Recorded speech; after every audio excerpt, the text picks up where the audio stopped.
self-care is sometimes painful. It is uncomfortable, and it's sometimes the last thing we want to do, but it's the thing that we need to do to grow and to take care of ourselves.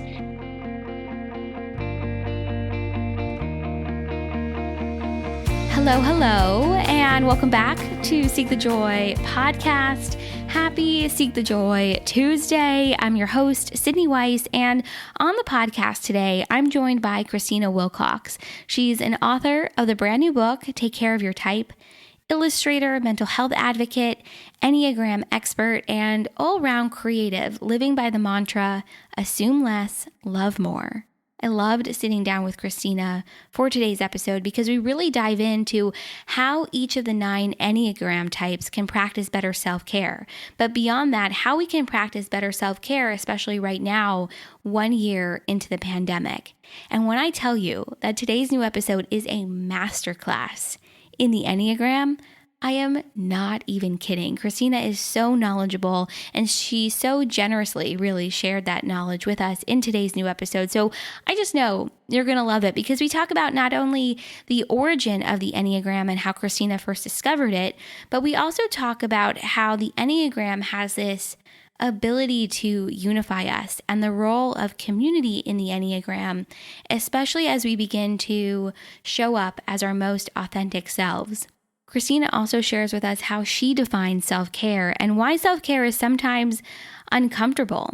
We talk really so much in this episode about specific things that each Enneagram type can do during this time. So make sure to listen to it all the way through because whether it applies to your Enneagram type or someone in your life, you're just going to want to hear Christina drop some major wisdom. We also talk about how the Enneagram has brought more joy into her life. Christina shares her biggest dream and really so much more. Before we dive in, though, to today's new episode with Christina, I got to share with you our sponsor, our inaugural Seek the Joy Summit, which is on Saturday, April 10th. I am so excited for this summit. It has been totally a labor of love over the last 3 months, and you guys are just as excited for it. I cannot believe this. I didn't expect this to be the case, but we are almost at capacity for this event and it's over like 2 weeks away. So if you want to attend the summit, make sure to hit the link in the show notes for today's new episode to register. It is our 1-day virtual retreat that's going to be filled with empowering conversations and sessions on mindfulness, finding our joy and choosing positivity, stepping into our authentic voice, and the importance of sharing our story. There are going to be so many beautiful opportunities to connect with this community, and I am just so excited. And every session is going to feature a guest who has been on the podcast, from AJ Sarcioni to Josette Cacique, Lysandra Vasquez, Audrey Ori, Akia Red, Kimothy Joy, and Kelly Rutherford. I'm missing so many, but it's just going to be such a fun day. So to learn more and to register for free, hit that link in our show notes or go to seekthejoypodcast.com/seekthejoysummit. Plus, when you register for the summit, you're automatically entered into our grand prize giveaway featuring prizes from some of our favorite brands like Yoga Wake Up, Mind Travel, Primally Pure, the I Am Journal, Le Chic Miami, Mining for Soul, and so much more. I cannot wait to see you there. If you've already registered or you're registering right now, send me a message. Let me know that you're in. It's going to be a really great day, and I'm so excited to share it with you. All right, guys, that's it. I loved, enjoyed all of the things sitting down with Christina for today's new episode. Like I said, it's truly a masterclass in the Enneagram, and I know you're going to love it. From learning how to bring greater self-care into our lives based on our type to continuing to navigate the pandemic and quarantine based on these tips, I just know that there's definitely something in today's new episode for everyone. So make sure to join the conversation on Instagram, Facebook, and Twitter. We are at Seek the Joy Podcast everywhere. Hit follow wherever it is that you listen to podcasts, whether that's Apple Podcasts, Spotify, Stitcher, Audible, all the places. And while you're there, leave us a rating and review. Ratings and reviews really help the podcast get seen by new people, and it's a great way to share what Seek the Joy is all about. So when you leave that review, take a screenshot and send it to Sydney@seekthejoypodcast.com, and I'll send you a little something to say thank you. All right, guys, that is really it this time. Let's dive into today's new episode with Christina Wilcox, all about the Enneagram and self-care.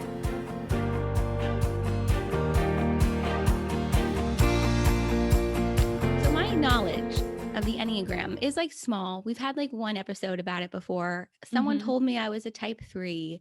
That's kind of all I know. But I think it's so cool, your journey to the Enneagram and then how you've used it to frame self-care.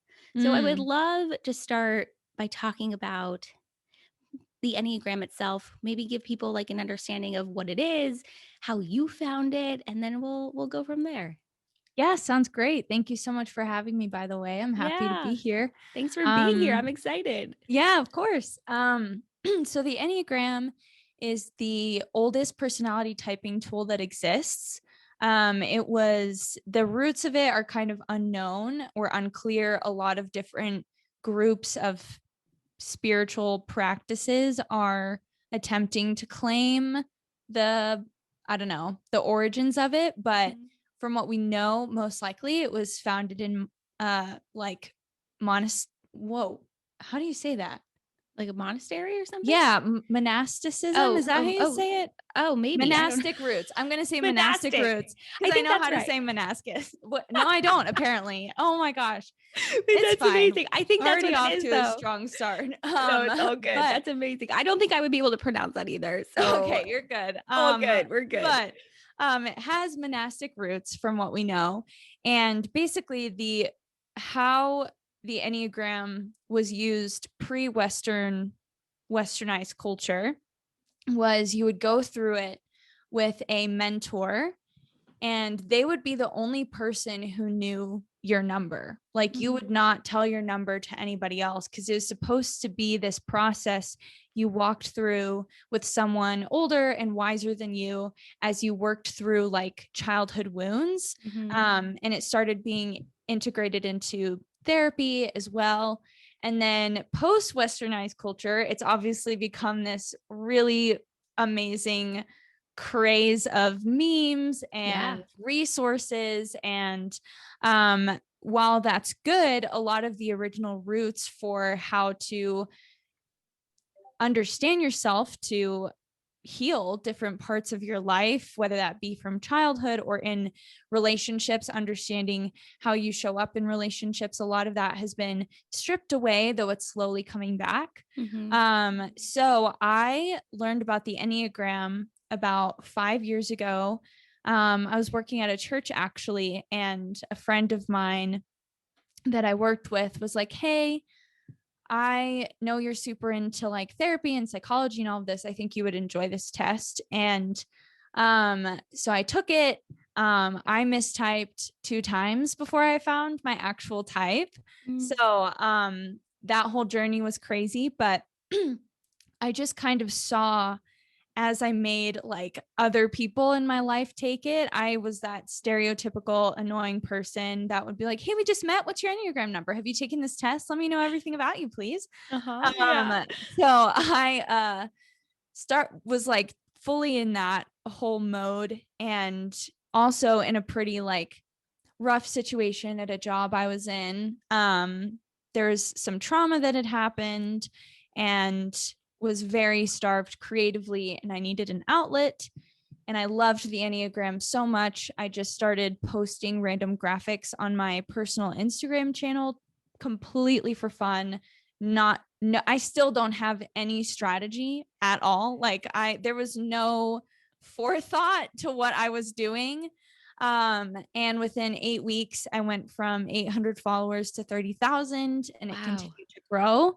And with that, I was able to further my knowledge in the Enneagram because I was like, oh, now I have this platform. I really have to know what I'm doing now.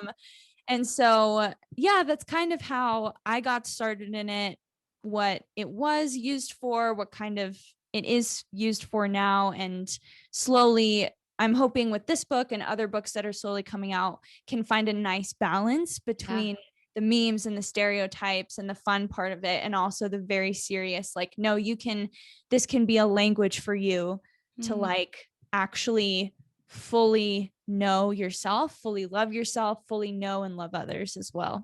Mm-hmm.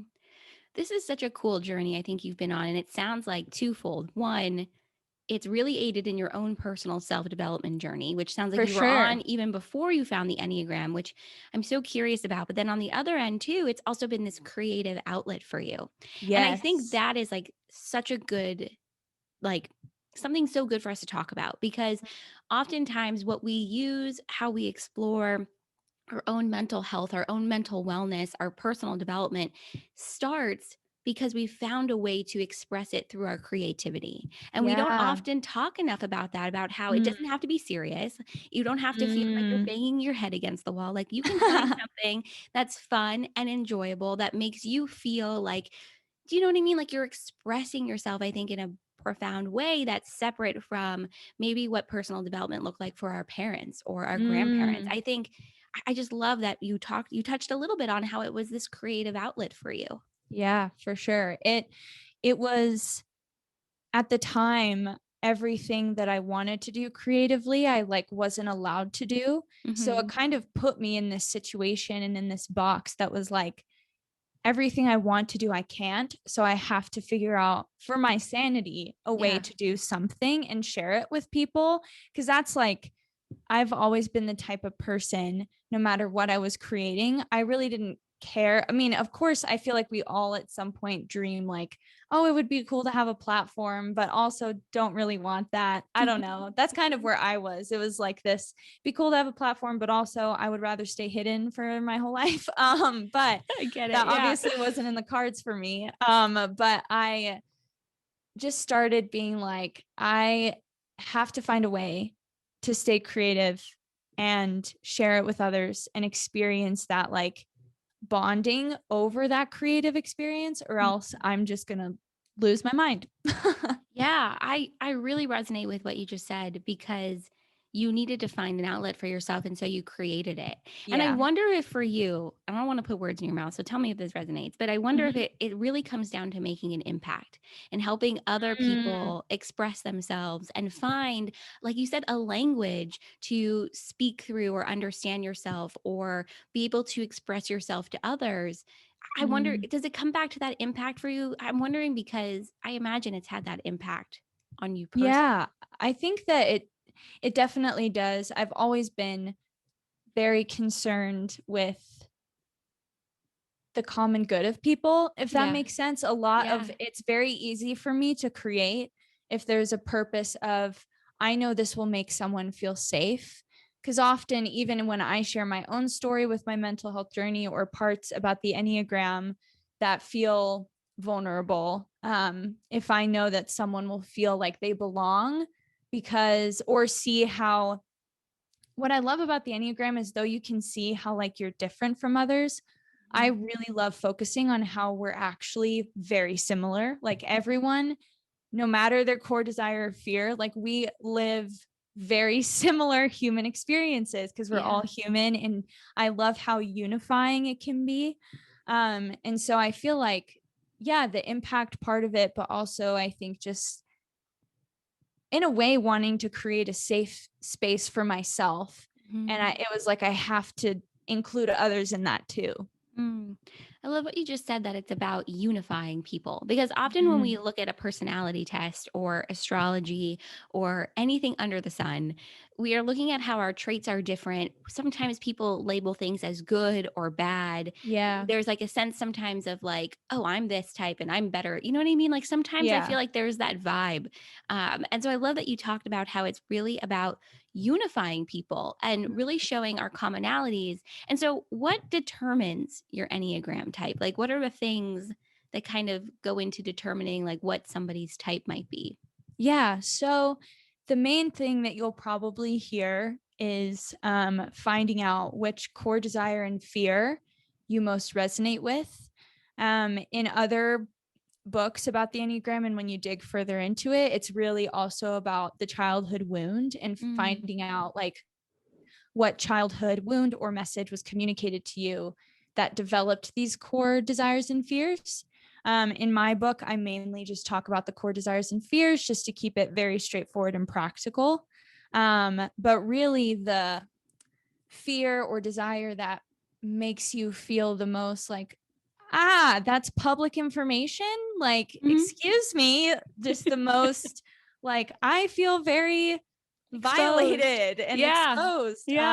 That's usually the one that is your type, is when you feel like someone's in on the secret, and it's like, no, who gave you permission? So yeah, that's usually how you find your type. That's interesting. Okay. So you talked about how you mistyped yourself twice. Yeah. And I'm curious then, how do you recommend or suggest people figure out their true type? And I guess my second question along these lines are like, can your type change over time, like as you grow and mature? So I'm curious because you said you were mistyped. I'm like, oh God, am I being mistyped too? No, you're good. I think for me specifically, a part of my mistyping journey, which sounds kind of dramatic, but I'm just going to call it a journey. But I like that because it is a journey. Yeah. And Enneagram is a journey too. So yes, I love that you exactly. said that. Yeah. No. That's the point of what I was saying is like, so I'm a 6-wing-7, and a huge part of 6s is the indecisiveness, being unsure, craving certainty and security and safety and belonging. And a part of my mistyping the first time was just being like, I don't know if I'm really that type. I don't know. And just kind of second guessing everything. Yeah. The second time is because I mistyped as my stress number. So though your Enneagram type can't change, I really don't think your Enneagram type can change unless you experience something that is so incredibly traumatic that it rewires your brain, which can happen. Yeah. But other than that very singular experience, I think that you remain the same type, but you have a type you go to in stress, like qualities you take on of a type in stress, and qualities of a type you take on in like growth and confidence. And for me, for 6, the stress number for them is a 3. And so for a long time, I was operating in that 3 space to the point where I thought I was a 3. But most of my friends, family, even, and tests usually aren't crazy accurate, but even tests at this point, all were saying I was a 6. But I just was like, no, I'm a 3. Like, you don't understand. But then once I started moving into like my actual personality and in a space of health, I was like, oh no, wow, I've been stressed for this amount of years. And that's why I was showing up as that number. And so I think that how you can find your true number is taking your time. I think with the westernized culture that we're in within the Enneagram, and also just in general, everything has to be, I need to know now, fast pace, like gonna know my type, know what I need to do. Okay, done with it. Yeah. But I think if you're going to take it seriously and for what it was originally intended to, like, take all the time you need, especially when you're in like your 20s, you're just coming out of that whole middle school, high school, college experience, and you're just understanding for the first time, what are my desires? What are my fears? And so allow yourself to just take your time, process through all of it, invite community in it with you. Because that's what ended up helping me actually find my type as well. I love what you said too about this element of community, like welcoming it in and welcoming other people around you. Because I think when we're either talking about self-care or self-worth, or we're talking about our own mental health or mental wellness journeys, it can feel very isolating, especially if you're not in a space yet where you are ready to share, you are ready to open up. So I'm curious for you, how has community played a role for you in the realm of the Enneagram and understanding your type? Like, what does that look like for you? Yeah, I think showing up as your authentic self as you're finding it, and allowing yourself to just be in community as your authentic self, has been the biggest thing for me, and what actually helped me find my Enneagram type, moving out of a space and a community where I was in stress most of the time to now in a space where I'm operating to average to healthy levels. It allowing myself to like, I think for the first time, I was really opening up to people about my worries and saying them out loud. And allowing other people to experience your authentic self, I think is a great way to experience the Enneagram, because not only that, you'll experience their authentic self and what it looks like within their Enneagram number too. And it just creates this whole like mutual deep understanding that I think is so important, because I think when you're in community and you involve the Enneagram, like you said, learning about yourself so much all the time can become isolating. And I think it's important to take those breaks to be like, I want to learn about you now, and I want to learn about us. And how can we learn about us two together in this situation by our unique experiences? How can we come to that point of unity by what we're learning separately? And for me, at least, I found that energizing and wanting me to keep going and breathing life into my self-discovery process. Yeah. What you just said makes so much sense to me, because you learn so much about yourself through relationships with others, through communication, through how you respond, how they respond. So it really isn't as much of an individual journey as I think sometimes we think it is, because you really play off of your relationships and what you're learning from somebody else. So I know the book is all about taking care of your type. Yes. And it really focuses on self-care. But I'm curious, how do you define self-care? How do you look at it? And has your perspective around self-care changed through writing the book too? Like, I'm just super curious about this. Yeah, I think that when the book was like originated, I wanted to really challenge the definition of self-care. I feel like even more so than at the beginning of the book, because at the beginning of the book, I felt like self-care is sometimes painful. It is uncomfortable, and it's sometimes the last thing we want to do, but it's the thing that we need to do to grow and to take care of ourselves.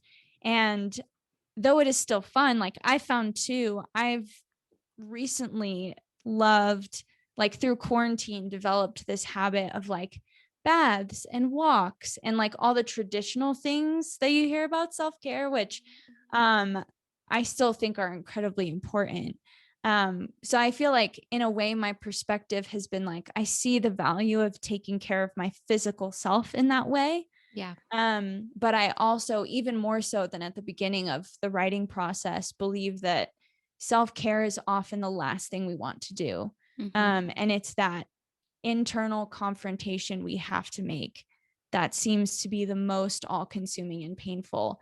But unless you, my therapist and everyone I've ever met always says the only way out is through.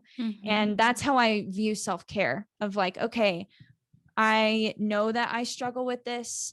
People in my life have told me I struggle with this. I see how the struggle has hurt other people in my life, has hurt myself.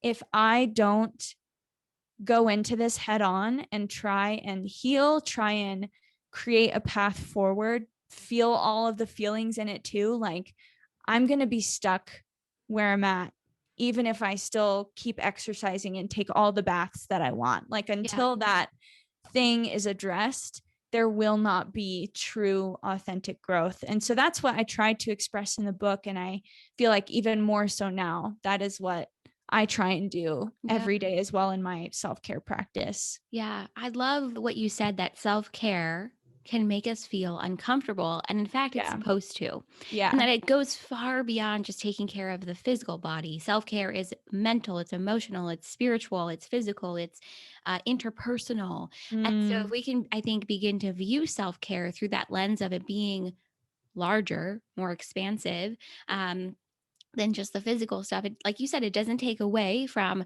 the importance of taking care of your physical body and relaxing or going on a walk or taking a bath, all the things that we see.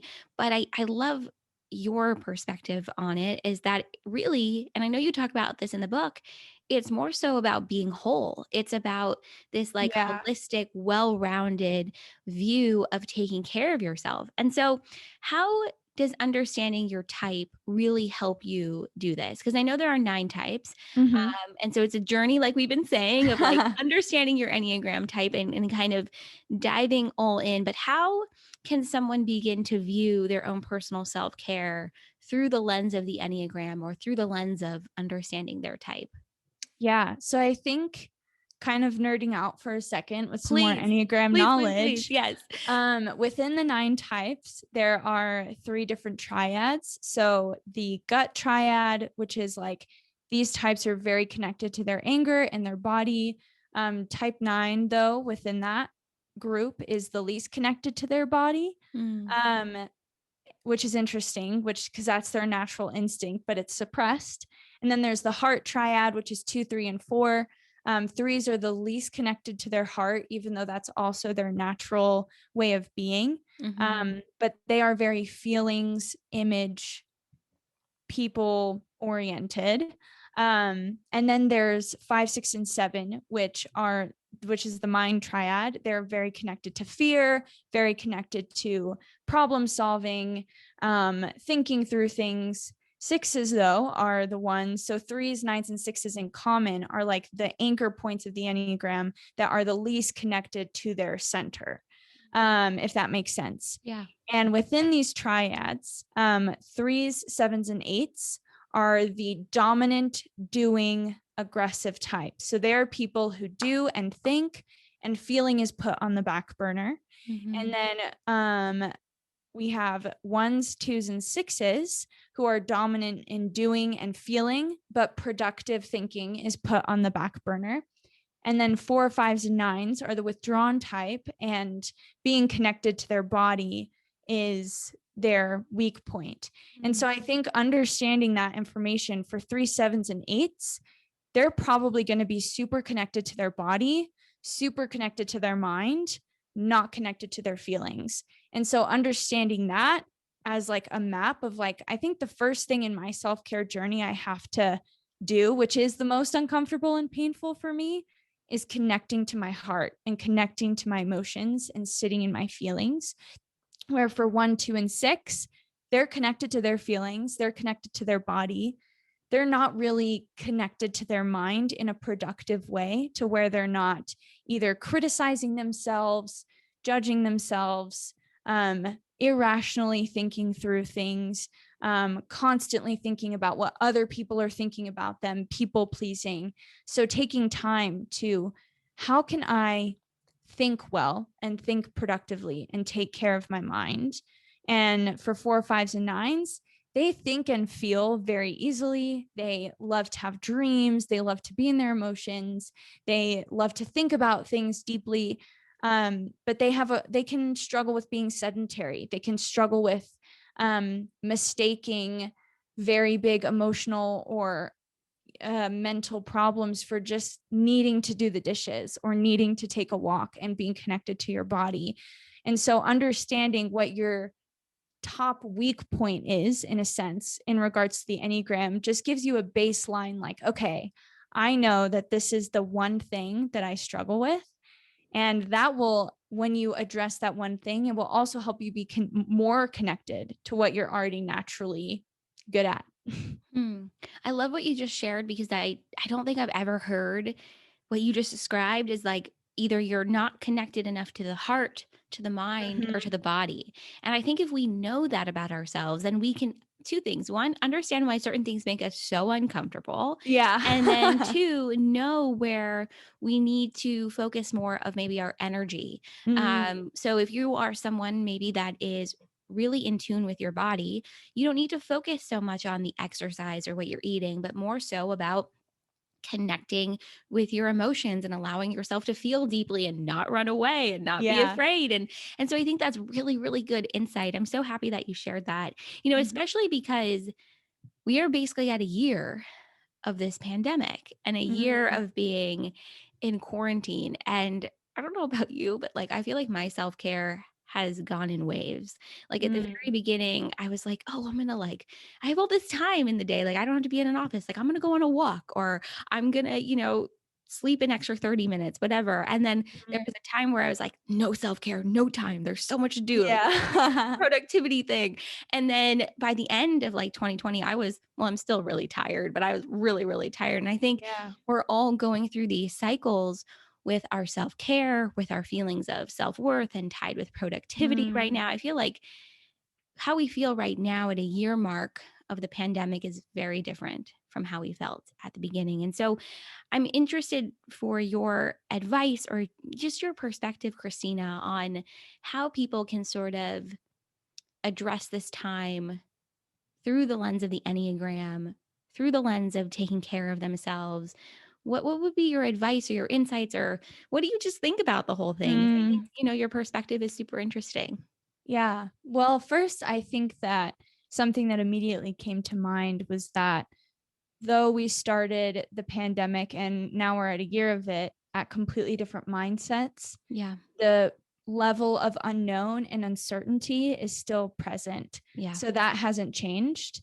And I think that's what makes it even more difficult, is because there still isn't a plan or path forward necessarily. There are things in motion and there are things happening, thankfully, in comparison to where we were last year, but it's still this, we have no idea when this is going to end. Yeah, there's still so much to do, right? And Yeah, figure out. And so of much to course, it's do, figure out. amazing. There are vaccines, but it's like, when is this really going to end? Like, we just don't know. We just don't And know. that's the thing too, is I think there's a level of accepting that what we all experienced globally was traumatic. We lived through a historical traumatic time, and the emotional ramifications of what we experienced won't end for a while. And that's okay. Like, this was something that I, at one point, which this doesn't have to be a self-care tip for. Well, actually, this is a good segue into the self-care tips. I think I'm just going to start off with type 1 in light of what I just said. For type 1, I think something that would be really beneficial for you is to journal about how far you've come, because ones are very concerned with morality and efficiency and goodness, and they have a tendency to continually critique themselves to the point where they forget how far they've actually come. They get so narrow focused on what's presently in front of them, how they're presently not measuring up, that they forget how much they've grown. And especially in regards to the pandemic, where there is no plan to make, really, there is no path forward still. Take some time to actually think about, where was I last March? What was I feeling? How is that different? What did quarantine teach me?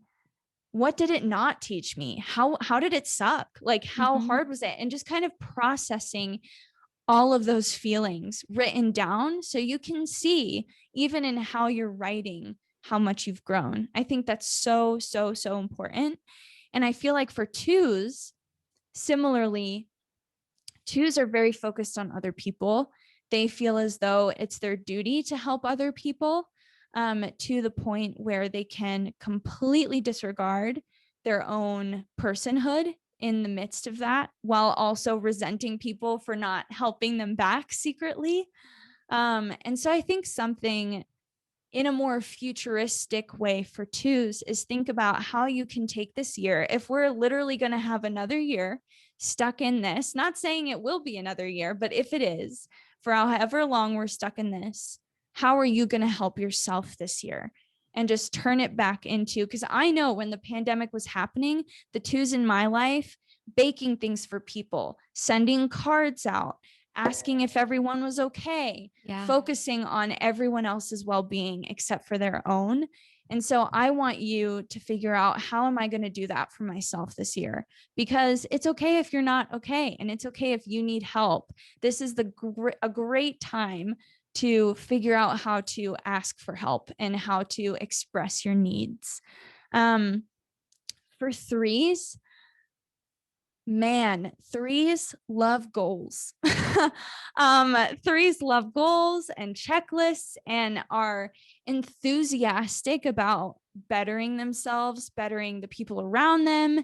They love impact. I feel like what you were saying earlier about impact, like a part of a three's desire is to have impact, to be successful, to not be seen as anything other than someone who's impactful and successful. And so I feel like for threes, again, since we are potentially stuck in this for however long that we are, for threes, I think it's important to let someone catch you. I think that you are probably burned out at this point. Exhausted, perhaps even where you are currently, Sydney. Letting someone that you trust know that and letting them catch you and letting yourself break down the wall in front of them. It doesn't have to be a public thing. It doesn't have to be in front of anybody else except for this one person, but letting someone catch you as you burn out. And inviting someone into that space with you so you don't feel alone. Because I know threes, 7s, and 8s, though they're the most aggressive, like aggressive is a weird word, but I just mean like driven. They're the most like go-getter numbers, stereotypically. And I think that that can be very isolating. And usually the 3s, 8s, and 7s in your life are the ones that you think are okay, even if they're not. And so people may not recognize that about you. So you have to tell them, and just finding that one person to, again, sit with you and catch you in this whole experience, I think is super important. Yeah. For 4s, man, 4s have felt the pandemic to its core, probably. I just imagine 4s feeling this pandemic deeply in their gut the whole time. They have most likely processed this pandemic more than any of us have. So I want to encourage 4s to start sharing your insights, because you've probably felt all the feelings.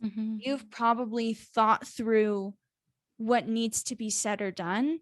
And I'm going to challenge you, because a lot of 4s can often feel even unqualified and inadequate to do these things. I want to call you up and say, we need that insight. We need you to teach us how to feel the feelings. Like, a lot of people are struggling to do that. And your insight is so valuable. And I think sharing that creativity as well and expressing yourself through your story, and not just using it as a way of self-expression, but how can I help someone else express themselves through what I'm doing? I think that would be a great way to take care of yourself this year, because it would also pull you out of any sadness or melancholy that you're kind of choosing to sit in because it's comfortable. I think allowing yourself to be like, no, I'm going to start sharing. I'm going to start doing. People want me and need me, and kind of give yourself that affirmation to help us all out, because we really need that, your insight. Truly, I always admire the 4s in my life and how connected they are to their emotional experience, and it often helps me on my own journey as well. For type 5s, man, I'm actually gonna open my book here, because 5s are one of my favorite numbers for sure. And I think that, okay, this is a good one. I think that for you, perhaps even though the pandemic was uncomfortable, it probably wasn't terrifyingly uncomfortable. 5s are very okay with being alone. And they love community and people, but I just mean in regards to like the shock for a lot of people of having to like stay home, entertain themselves. For 5s, that was relatively, probably, not a big I'm assuming deal. Pretty easy. Yeah. The 5 that I know in my life, she was saying like, yeah, this year was hard, but like, I got to stay home. Like I'm totally fine with that. I got to recharge, and I got to like do all the things that I would have done, but no one was judging me because everyone had to do it. Mm. And so I think with fives deeply love community, and they love having their people. But they often either don't express that or don't feel safe to express that. So fives, if you're starting to get super cozy and being by yourself, I want to challenge you as well to make yourself available. Because I know you love community. I know you love people, but being in a state where you're naturally like comfortable for a really long time makes anybody stagnant, like no matter what your number is. And so I do want to challenge fives to make themselves available to their purpose, make themselves available to people in their lives, wherever they have found that they have remained comfortable, to start taking the steps to do the thing that they need to do. Kind of similarly to fours. For sixes, something that I, as a six myself, that I did that was it was hard, but it really helped me take care of myself. So sixes really love being prepared. Again, we love making people feel like they belong. We love belonging ourselves. Something that really inspired me from actually a fellow six, I saw do this on Instagram. She wrote out the entirety of what 2020 was. Wow. So similarly to ones, where like journaling about how far you've come, for sixes, taking a different perspective and writing about the entirety of what occurred as a letter to your future children and as a letter to your future grandchildren. Wow. And telling them what your experience was, because sixes love giving advice, passing on knowledge, being prepared, and helping other people be prepared. And so kind of leaning into something that's natural for you while also helping you process something that's really hard. Just having that purpose of like, I can share this with my grandkids one day and it'll be a distant memory, but it'll give them an insight into what I'm doing, which I would encourage anyone, no matter what their type is, to maybe try this, because it really deeply helped me. Another thing for sixes is to create a peaceful routine of some kind, whatever it is, whether you're a night owl or morning person, or you have space in the afternoon. Something I've been doing is getting up an hour earlier than I usually would and being slow, lighting candles, bringing my books. I read the Bible every day. I journal. I have a book that I'm reading, but giving myself like a full hour and a half to do it at my pace by myself.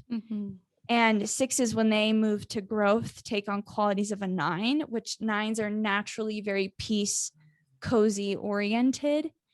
And so leaning into that space of even though there is chaos around me still, I'm going to create peace for myself because I have to. There's literally no other way for me to deal with this fear. And creating that space to even feel the fear, process the fear every day, it has helped me so much in being productive throughout the rest of my day, because I've addressed my fears in the morning. Like I've written them down. For me, they're at the feet of Jesus. Now I just have to, now I can move forward. For sevens are energetic, enthusiastic, dreamers, visionaries, also people who are very incredibly passionate and practical, which isn't spoken about them a lot, but this is just a side note, take the seven in your life seriously. I'm just going to say it. They want to be taken seriously sometimes. Just do it, because they're worthy of being taken seriously. As a wing seven, something that I love traveling. I love planning to travel. I love like adventure.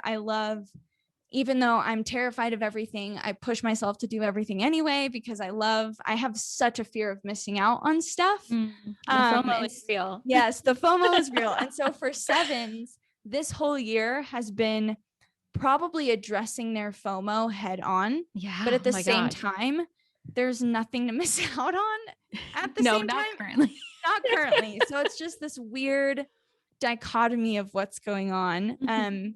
And the thing is with sevens, I would usually say like create a quarantine bucket list, but they've already done that. Sevens have like done all of the fun things They've already. done all the things at this point. Yes, they've done all of the fun things. And so I think something that I would suggest them to do, which they will probably not like me for, but I think that you need to figure out how others can take care of you as well. Because I know being a 7 is lonely and isolating because people see your happy self and expect you to be your happy self. And that's not fair. I'm not saying that's fair, but when you're a naturally bubbly person or a naturally like just rose colored glasses thinker type of person, that's what happens. People expect you to show up as that. I want you to find a person or people that you can give them your whole self to. This is what I'm actually working through and processing with. And this is how I need you to take care of me in that. Because 7s are also very self-sufficient. They want to be taken care of desperately, but don't think anyone will do it. And so give people the chance to take care of you. And know that that's okay.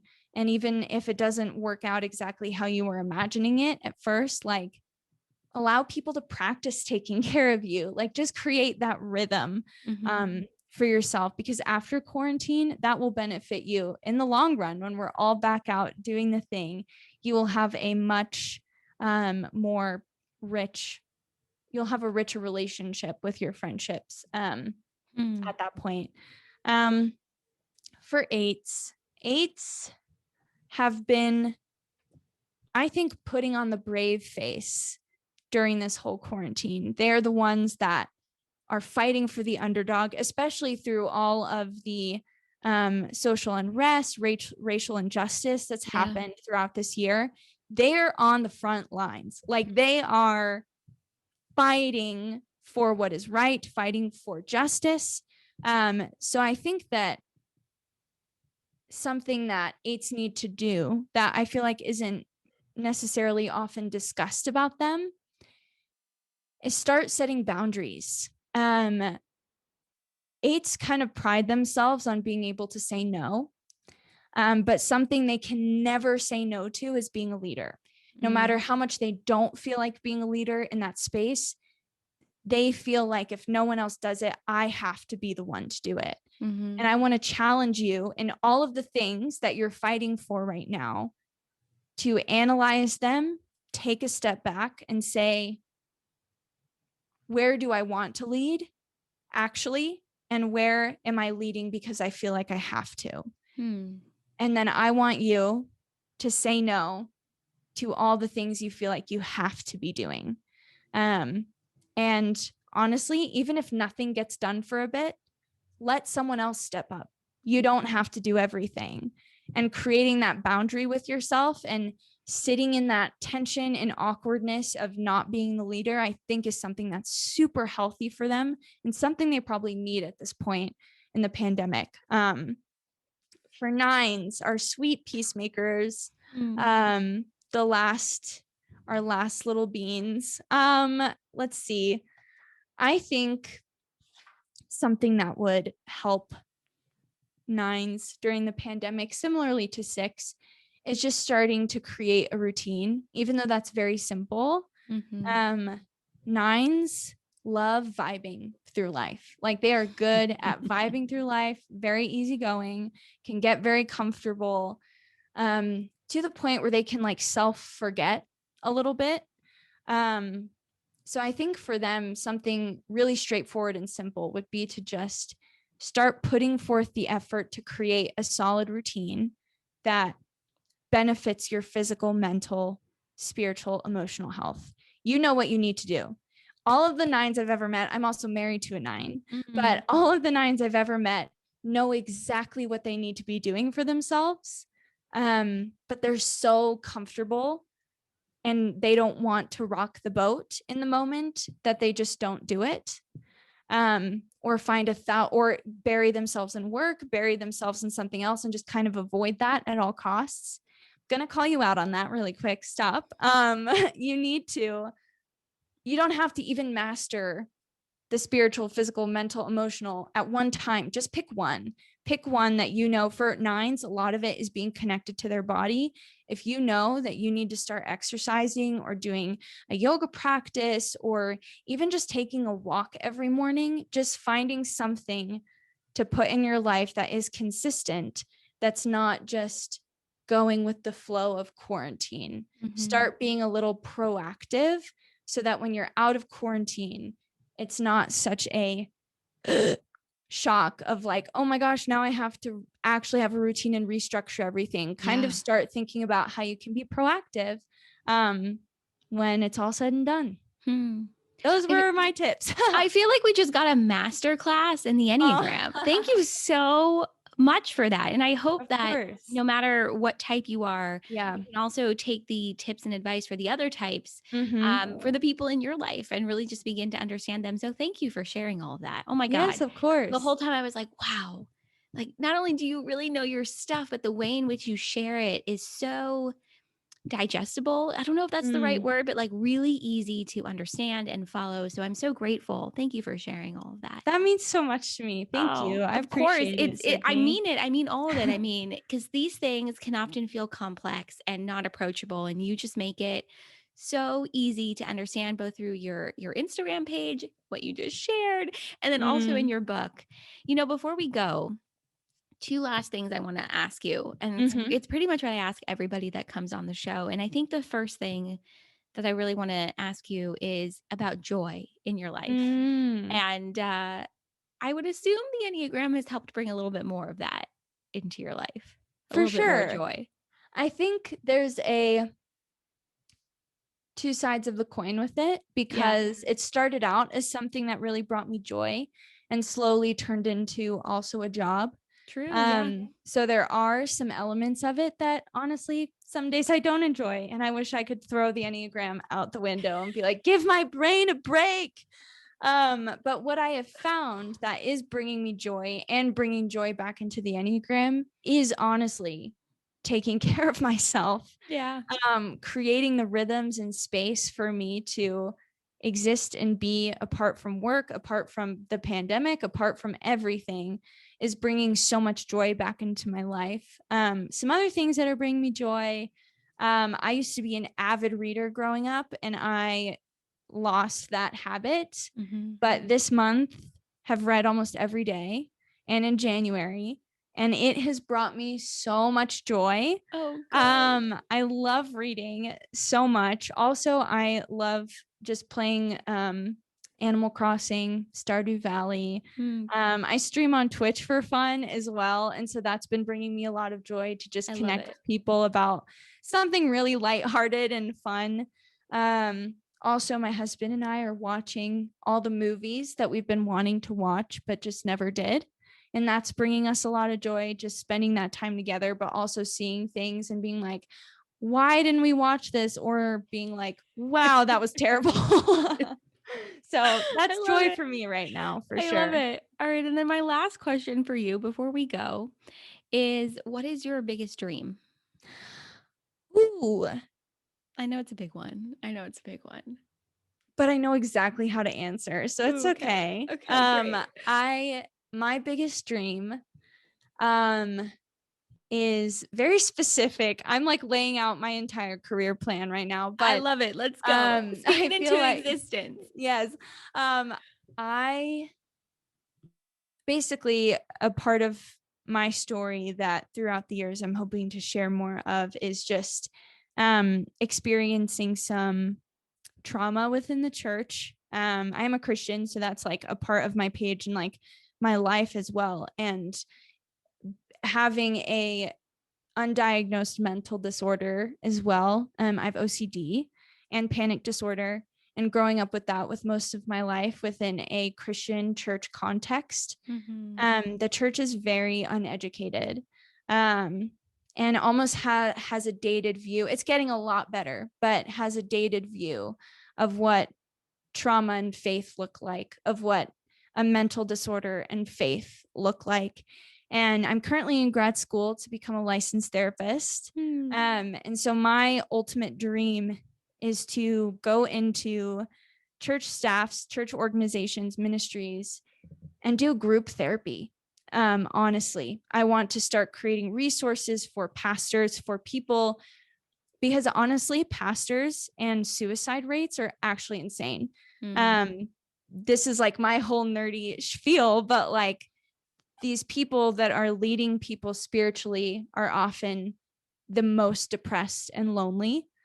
And I've personally witnessed too many pastoral suicides that I just can't like not do something about it. And experiencing an unhealthy church culture and unhealthy work culture, if even just broadening that, just going into work environments, whether that be a faith-based work environment or just a normal work environment, we spend most of our time at work, and that environment has to be working towards health. And so just going in those situations and doing group therapy, potentially writing a book about that whole experience, I would say that's my top dream for sure. I love it. It goes back to, I think, what we were saying at the very beginning of our conversation about, for you, the Enneagram, and really for anyone, being this exploration of self, a personal development tool of connecting with yourself, but also being a really positive, creative outlet. And so I'm just so grateful for this conversation and for you coming on the podcast. I have learned so much today, and I had the best I'm time so connecting glad. with you. So thank you so much. Where can everybody find you, find your book, connect and learn more? Yeah, so you can first find my book on Amazon, Barnes Noble, Indie Books. If you just also go on the Simon & Schuster like website, you can find it, and there'll be like different buttons of where you can purchase the book exactly. I don't remember all of them off the top of my head. It's pretty much probably everywhere at this point, right? Yeah, it's probably everywhere, except for I think like Target and stuff. Don't go there expecting to see it. Okay, don't go to Target for the book. Go everywhere else. Don't go to Target. I wish, but no, it's fine. But I think that you can find my book there. Also on my website too, ChristinaSWilcox.com. There's a page that's about my book that you can also just find all the resources. Everywhere else, Instagram, Christina S. Wilcox, Twitch, Christina S. Wilcox, YouTube, Christina S. Wilcox. It's all the same. Perfect. But you can't find me on Twitter, so don't go looking there. Twitter scares me to death. So we'll go on Instagram, we'll go on the website. We just won't go on Twitter. Yeah, and we won't go to Target. Also, my username is taken, so I had to do something like really random and weird. So you won't even find me. So it's fine. That's hilarious. But all those other places you can find me. Perfect. Thank you so much, Christina. Everything will go in the show notes. We'll make it super easy for everyone to find you and connect. And thank you so much again.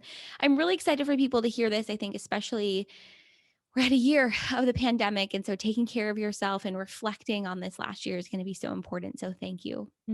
Yes, of course. Thank you for having me. I so appreciate it.